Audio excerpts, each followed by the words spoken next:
Dwayne Holt. Yeah? I just finished up a 214 HVAC check. This is Dwayne Curtis Holt. My grandmother fastened that bracelet on my wrist the morning I graduated from nursing school. She passed 4 months later. It was a gold bangle. Old. Simple. The kind of thing that isn't worth much to anyone who doesn't know where it came from. But I knew. Every time I put it on, I knew exactly whose hands had held it before mine. I left it on the bathroom counter the way I always left it. Because my apartment was my home. Because I locked my door.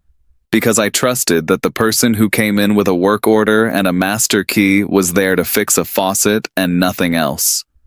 When I noticed it was gone, I searched everywhere. My bag, my car, my gym locker at the hospital. I called the leasing office and filed a complaint. Nothing happened. What I found out later, what I didn't know when I was tearing through my apartment looking for something I would never find, was that the man who took it had photographed it before he picked it up. He documented it, like inventory. I stood in that courtroom and I said what I needed to say. There is no dollar amount and no sentence that gives that back. I want him to understand what he actually took when he walked into my bathroom that day. It was not jewelry. It was the last thing she ever gave me. What Keisha Fontaine described in that federal courtroom was one of 31 identical experiences, 31 households in a single apartment complex whose trust had been violated by the same person using the same key over 19 months. His name was Dwayne Curtis Holt, 41 years old, lead maintenance technician at Harborview Crossing Apartment Homes in Greensboro, North Carolina, 9 years on the property, holder of the master key that opened every one of the 312 units on site. Between September 2022 and March 2025, he used that key to enter the homes of 31 tenants, nurses, students, retirees, young families, and steal from the spaces they trusted would be intact when they returned. Cash from kitchen junk drawers, jewelry left on bathroom counters, small electronics, items taken from people who, when they noticed something was missing, questioned themselves before they ever questioned the maintenance man. He also photographed every item before taking it, 214 photographs, time-stamped by his own phone's camera software, a record he created, maintained, and carried in his back pocket every single day for 19 months. The system he exploited trusted him completely. It took a 34-year-old X-ray technician posting in a Facebook group at 10:44 on a Tuesday night to unravel it. Dwayne Curtis Holt was born in 1983 in Burlington, North Carolina, Alamance County, a town that shows up in economic reports as a case study in textile decline. His father, Cleo, drove a furniture delivery route for 26 years. His mother, Gloria, worked the cafeteria line at Walter M. Williams High School, the same school Dwayne would attend. He was the third of 4 children. The family rented a house off Tanger Road. Cleo believed in fixing things himself and passed that belief down through repetition, without ceremony. By the time Dwayne was 12, he could patch drywall, swap a light switch, and clear a clogged drain without calling anyone. At 14, he rewired a ceiling fan his father had given up on. Cleo took a photograph with a disposable camera and showed it to everyone at his freight depot. "My boy is going to be an electrician." Dwayne graduated from Williams High in 2001 and enrolled in a 1-semester HVAC certification program at Alamance Community College. He didn't finish. 3 weeks in, his father herniated 2 discs on a delivery and missed 6 weeks of work. Dwayne picked up warehouse shifts to cover the gap, left the program 11 weeks in, 4 weeks from completing it, and told himself he'd re-enroll when things stabilized. He never did. By 2006, he was taking handyman jobs through Craigslist, $10.50 an hour, cash, across Alamance and Guilford counties, tile, water heaters, deck boards warped by Carolina rain. He was methodical. He understood systems. The calls kept coming. In 2009, he applied for his first property management job, maintenance assistant at Brookfield Village Apartments in Burlington, starting wage $13.40 an hour. He changed light bulbs and cleared drains and answered work orders for broken blinds and faucets that wouldn't stop running. He didn't mind. He was good at it. His first formal review noted one gap: documentation.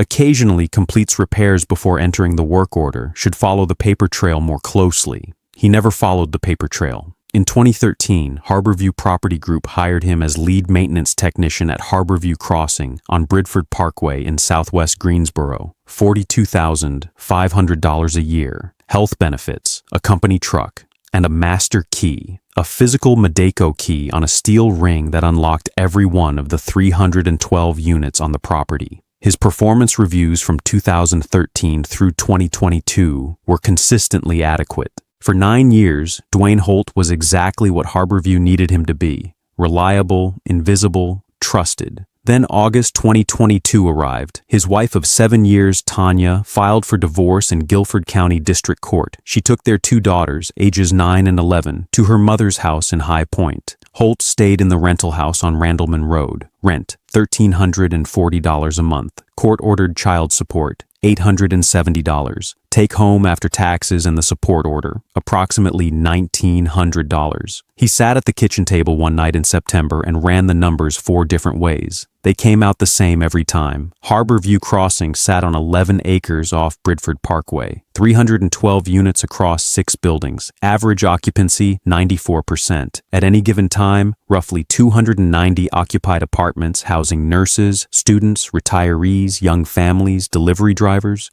The maintenance request system worked through the Yardi property management platform. A tenant reported a problem. The request was logged. Date, unit number, problem, assigned technician. The tenant received an automated confirmation with an entry window. If the tenant was away, the technician used the master key to enter, provided an active work order was on record. Yardi logged work order creation, assignment, and closure. What it did not log was the moment the master key entered the lock. It did not track how long a technician remained inside a unit. It generated no alert if a technician moved through rooms unrelated to the listed repair. The only account of what happened inside a tenant's home was whatever the technician chose to write on the completed work order and whatever he chose to sign his name to. At Harborview Crossing, one person held that master key for the duration of every shift for 9 years. Every tenant who submitted a work order and left for their shift was making a quiet, unremarkable act of trust. They were agreeing to allow someone into their home, into their photographs, their closets, their countertops, the spaces where they kept the things they had worked for. The system assumed the person who walked through that door was there for one reason. For most of Dwayne Holt's 9 years, that assumption held. September 14, 2022, Unit 308.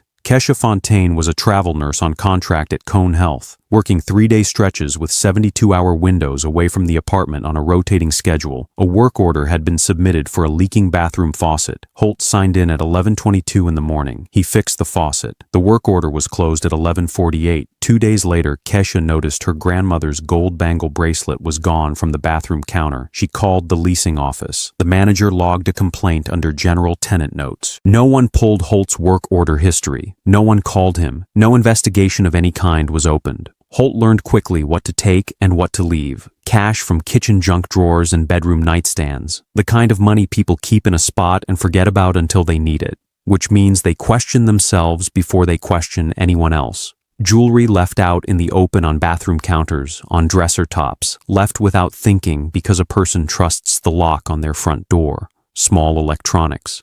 Nothing that required a different bag. Nothing that announced itself. He moved through each unit the way he had always moved through units, unhurried, familiar, a man who belonged in the space. And he began photographing items before taking them, a professional habit, he might have told himself.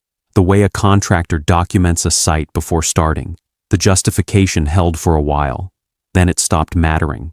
Over 19 months, 214 photographs accumulated on his personal Samsung Galaxy, each one time-stamped by the phone's own camera software, unit numbers and tenant names coded to a shorthand only he understood, a record he created, maintained, and carried in his back pocket every single day. By early 2023, the physical theft was no longer sufficient. He began submitting fraudulent work orders, repairs documented as completed, materials logged as installed, jobs either never performed or executed at a fraction of their documented cost, a $640 charge for a replaced garbage disposal in Unit 119, a $920 HVAC service and evaporator coil cleaning in Unit 247. A job the contracted HVAC vendor confirmed had not been performed on that unit since 2021. Parts ordered through the Harborview wholesale account, returned within 60 days to a personal Visa debit card. Between October 2022 and March 2025, 61 fraudulent work orders, $38,700 billed to Harborview Property Group. 3 separate tenants reported missing items to the leasing office between September 2022 and June 2023. Each complaint was entered as a general note in Yardi. 3 separate people received at least one of those notes. Not one connected the dots. In January 2024, the property manager who had logged 2 of the complaints transferred to another complex. Her replacement was 24 years old, promoted from leasing agent with no prior management experience and no reason to go looking through a complaint log that predated her arrival. No one connected the reports. No one audited the work orders. No one checked. February 2025, Unit 214. Darnicia Crowell was a 34-year-old diagnostic imaging technician at Moses H. Cone Memorial Hospital on North Elm Street. She worked rotating 12-hour shifts away from her apartment for stretches of 13 to 15 hours at a time. On February 11, 2025, Harborview pushed a complex-wide preventative maintenance notice, dryer vent inspections, all units, no tenant request required. A work order was auto-generated for Unit 214 and assigned to Holt. Darnicia was on shift. When she came home that evening, 2 things were gone from her kitchen counter: a rose gold watch her daughters had given her for Mother's Day, and $160 in cash she kept folded in a jar on the windowsill above the sink. She called the Guilford County non-emergency line. Deputy Felicia Orund responded at 9:18 p.m. and took the report. Then she asked a question that had not yet occurred to anyone at the Harborview leasing office in 30 months. Has this happened before here? Do you know whether other tenants have had the same experience? Darnicia didn't know, but she posted in the Harborview Crossing Facebook group at 10:44 that night. Has anyone else had items go missing after a maintenance visit? Not accusing anyone, just asking. Within 48 hours, 11 residents responded. Dates, unit numbers, a Movado watch, pearl drop earrings from a grandmother's estate, an envelope of birthday cash, 2 AirPods cases, a Nintendo Switch left charging beside the couch. 11 people who had each assumed individually that they had simply misplaced something. Deputy Orund forwarded the thread to the Guilford County Sheriff's Office Criminal Investigations Division on February 14th. On February 19th, Darnicia drove to Best Buy on Battleground Avenue and purchased a Wise Cam for $39.99. She positioned it on the bookshelf in her living room, angled toward the entry hall and the bedroom doorway where her dresser was visible. Then she submitted a maintenance request, a dripping kitchen faucet, work order assigned to Holt. Entry window, March 4th, 2025.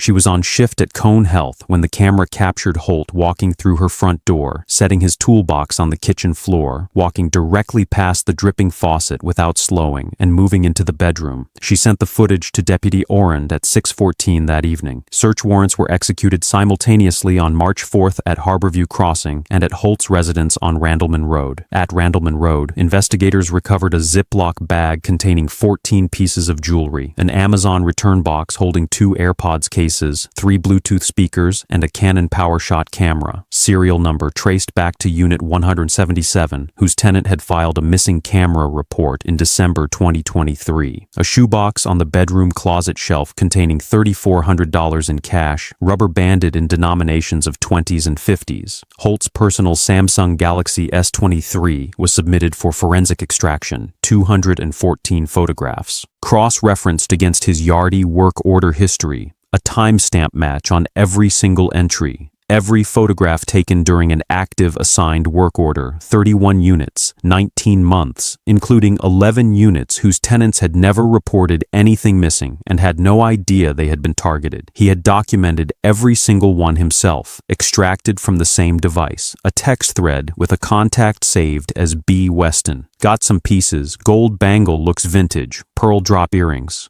Bangle, I'll do 110 if it tests. Bangle is real. Send the address again. Same spot on Akron. Don't come on a Friday. Byron Weston, 47, of Winston-Salem, 2 prior receiving stolen property convictions, was separately charged. His cooperation identified 2 additional recipients in the chain. March 4th, 2025, 1:47 in the afternoon. Detectives had been parked in the Harborview maintenance bay since 9:40 that morning, watching Unit 214 on a live feed from Darnicia's camera. They watched Holt badge into the property at 1:43. They watched him take the elevator to the second floor. They watched him use the master key. At 1:47, he set the toolbox on the kitchen floor. He walked past the dripping faucet, the only reason the work order existed, without pausing. He moved through the living room. He entered the bedroom. He opened the top dresser drawer. Detective Briscoe came through the front door. Step away from the dresser. Hands where I can see them. Whoa, hold on, I'm the maintenance man. I have a work order on my tablet. I can pull it up right now. We've already pulled the work order. Dwayne, step away from the dresser. I was checking on the unit. That's standard. You can't just come in here. We have a warrant. Turn around. His eyes moved to the second detective in the doorframe, then to the dresser behind him, then to the floor. I want to call somebody. You'll have that opportunity. He turned. He did not speak again on the walk to the elevator. Federal Grand Jury Indictment, May 2nd, 2025. 47 counts. 31 counts of theft and receipt of stolen goods transported in interstate commerce. 12 counts of wire fraud. 4 counts of access device fraud tied to the fraudulent billing scheme. Guilford County filed 19 additional state counts of felony breaking and entering and felony larceny. Trial began October 6, 2025. 11 days. 32 witnesses, 19 tenants, the digital crimes forensic analyst, the wholesale supplier's account manager who matched the return credits to Holt's personal Visa card purchase by purchase. 6 hours and 20 minutes of deliberation, guilty on all 47 federal counts.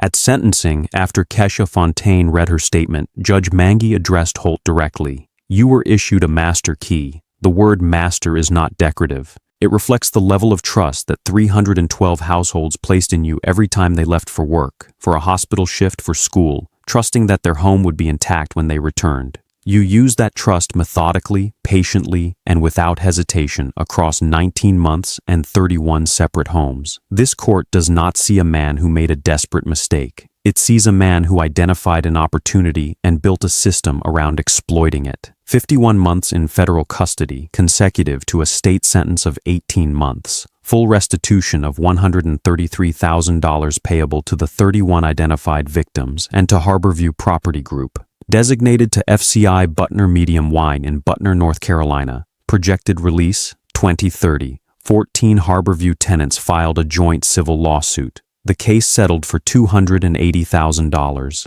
Harborview Property Group implemented new protocols across all 5 managed properties. Digital key fob systems replacing physical master keys. Automatic entry logging tied to real-time tenant text notifications. Mandatory 2-technician entry for any unit accessed with the resident absent. Monthly third-party billing audits cross-referenced against vendor records. The system that trusted one person with one key for 9 years was finally redesigned. Tanya Holt was granted sole physical custody of their daughters. Gloria Holt makes the drive from Burlington to Butner once a month. She has not missed a visit. I still think about her hands.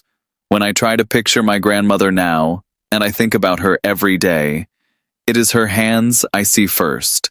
The way they moved, the way they folded things carefully, the way she pressed things into yours when she wanted you to know they mattered. Those hands put that bracelet on my wrist the morning I graduated. She was so proud. She kept saying she always knew I would make it. He took that. Not in the way a house fire takes something, not in the way time takes something. He walked into my bathroom and he picked it up and he sold it to a man in Winston-Salem for $110. $110. I testified because I wanted him to understand what that bracelet actually was. Not what it cost, what it was. And I testified because I thought about the 11 people who responded to that Facebook post at 10:44 at night. 11 people who had all assumed the same way I assumed that they had simply misplaced something. We had all been sitting with that quiet doubt, that small uncertainty. The way you go through a room twice looking for something and start to wonder if you're losing your mind. We weren't losing our minds. He had a master key, he had a work order, he had our trust. And he had a phone in his back pocket taking photographs of everything he planned to take. I don't know what justice looks like for something like that. I just know that a 34-year-old woman asked a question in a Facebook group that nobody in that leasing office had thought to ask in 30 months. And I'm grateful she did, because the rest of us had stopped asking. We had already decided it was our own fault for not keeping better track. It wasn't.